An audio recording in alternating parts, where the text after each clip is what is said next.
I have not been able to give you explanation of the essentials of Buddhism, which will form the basis of meditation, because I have been so very busy for the last 2 years. Is there any one single individual in this world who will not die? Who will not die? When you die, where do you want to go, to heaven or hell? To heaven. But what have you done to go to heaven? By praying to God, you will go to heaven. Is that enough? You must do the processing of the mind, is not it? Of the impurities, which might be responsible for going to the lower lanes of existence. I think generally all religions believe the existence of heaven and hell, is not it? All religions believe the existence of heaven and hell. But according to Buddha, we have got a greater variety.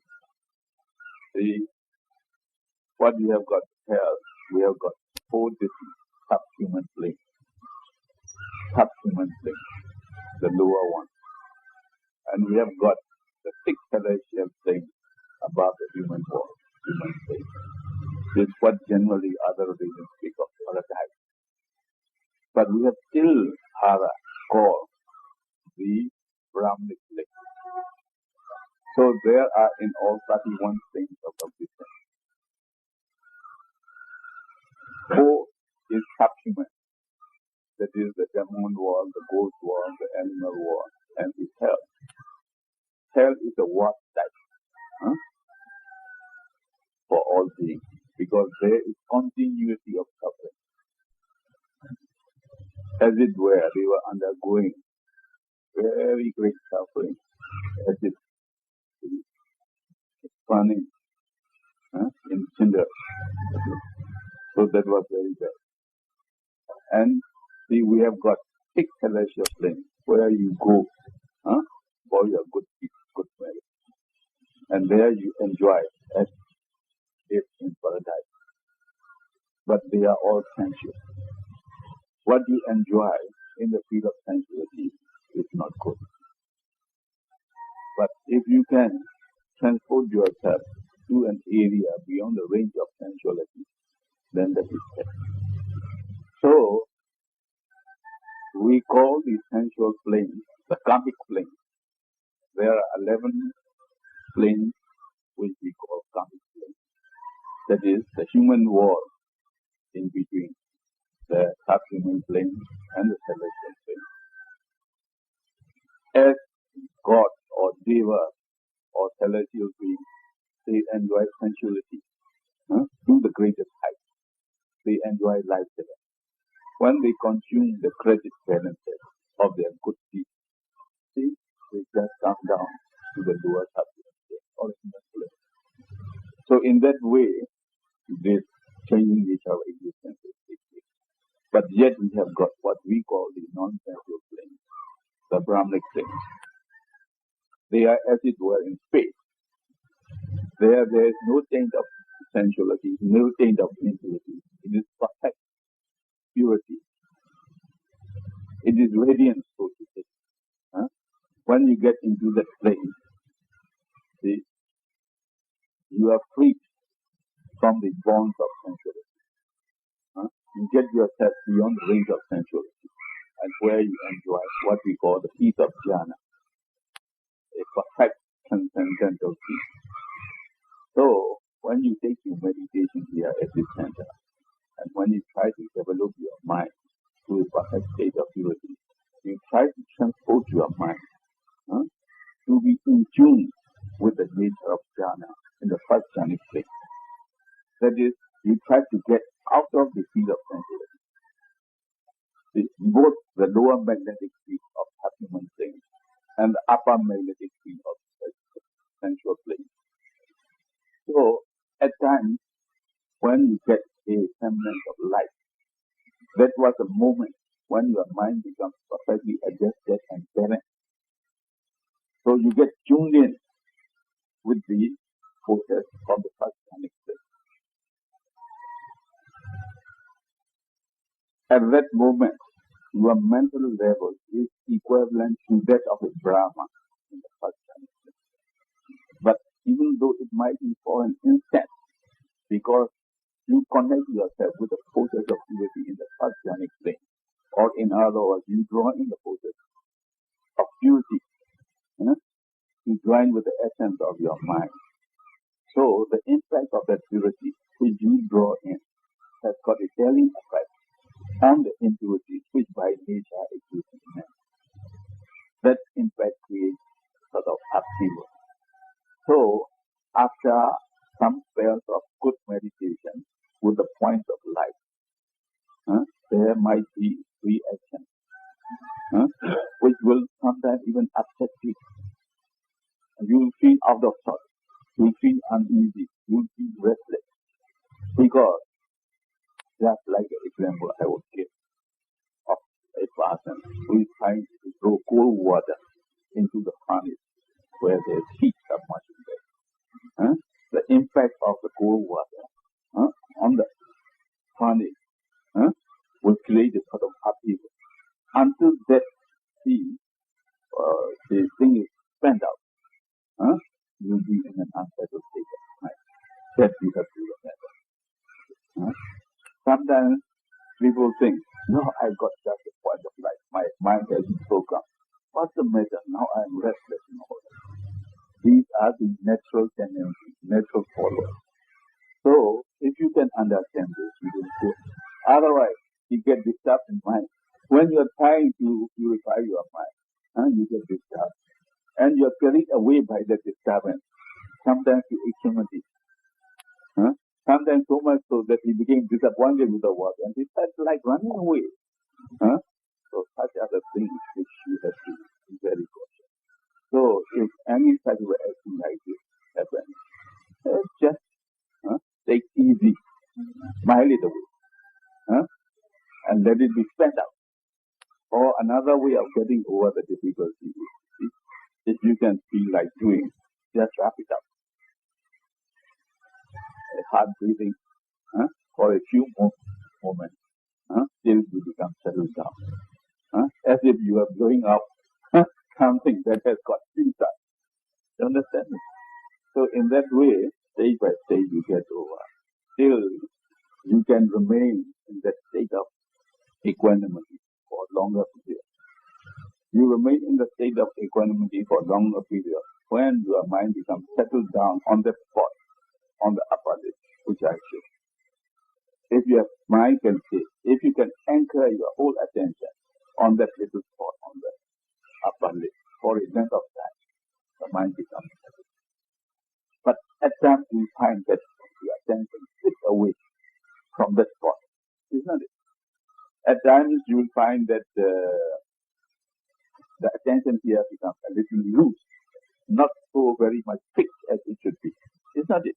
It becomes a little loose. Then you put a little more concentration, more concentrated effort together to a point if possible. Then you get a depth of mind, and you get what we call one-pointed vision. So the more you get to it, the better in the progress of development of samadhi. Only when you become very developed in samadhi, then you can go into what we call the meditation of vipassana. Vipassana means insight, to study nature as it truly is. That is to say, in the atomic age, everyone knows that the whole universe, whether animate or inanimate objects, are made up of atoms, electrons, and whatnot. Isn't it? They are all in a changing state. And so also our body is composed of these atomic units, ever changing. When you have developed to a particular stage of samadhi, you can become sensitive to the nature of those atomic reactions, the biochemical reactions that are ever taking place. And then you come to know something true of nature, which has been hidden to you Although the scientists say that a piece of iron is made up of all atoms in its state of change. Huh? You can't believe it very easily because you have confidence in them, you begin to believe. Isn't it? Now when the people say, you see, that Tito and Gagarin have been going round and round the world, and you begin to believe, but you don't see. But here, I won't suggest anybody to believe anything unless he sees it, unless he experiences it. So you are not here to believe me. Buddha says, don't believe me even. You experience yourself, and you find out whether what you experience is good or whether it is for your well-being. If it is for your well-being, you can accept it. If it is not for your well-being, you need not accept it. So the training here will be through experience. When I say about these planes of existence, I don't mean that you should believe in them. You might believe in the existence of heaven and hell, enough there. But these details you will believe when you can develop your power of mind to a state when you open the cage and see all the living beings of these 31 planes of existence.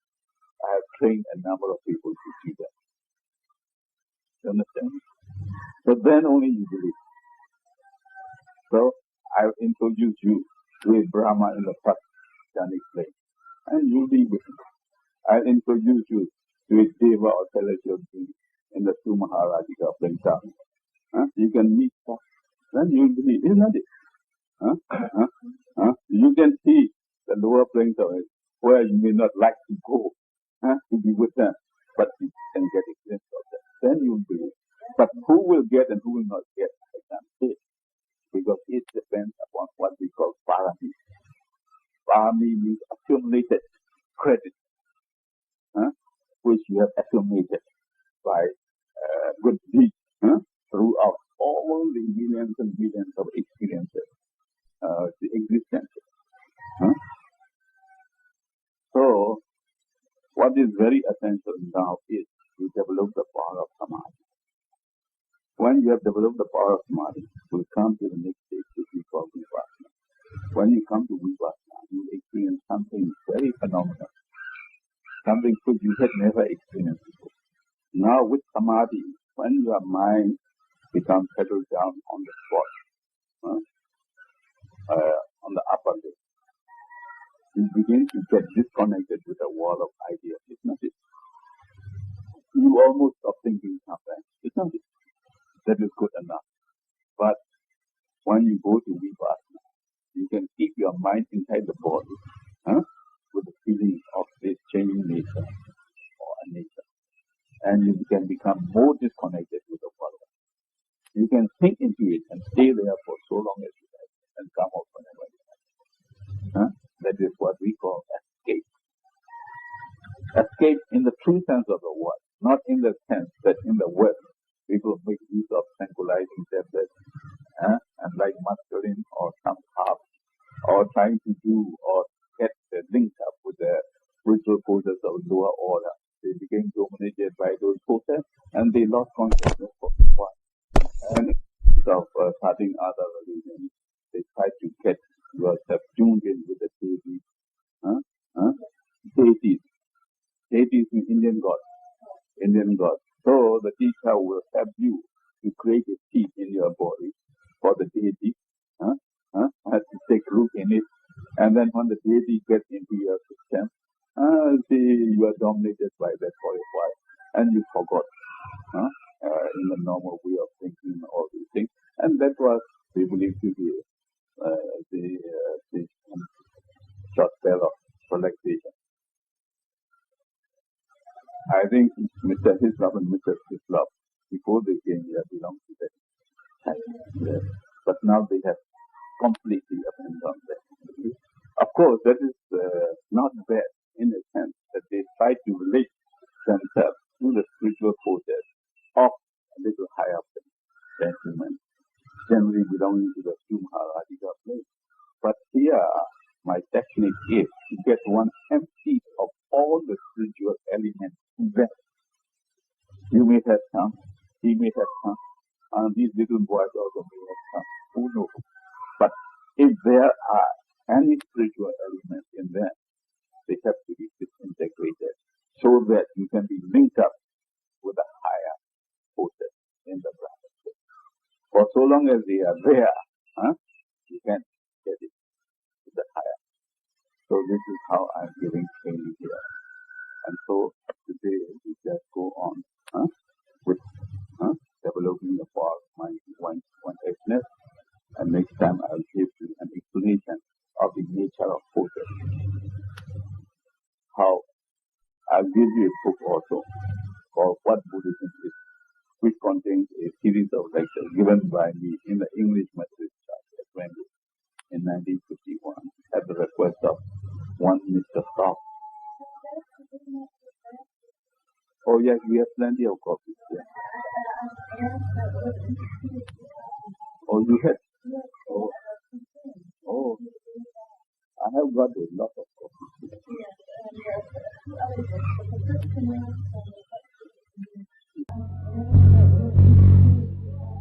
Oh, you had? Oh. So you have to prepare yourself to understand theoretically the nature of anicca by reading those books before you get on to Vipassana. I want to teach you for 1 or 2 days more, if necessary, because I have to see very carefully that you come to a particular point of samadhi when you will be able to be fixed on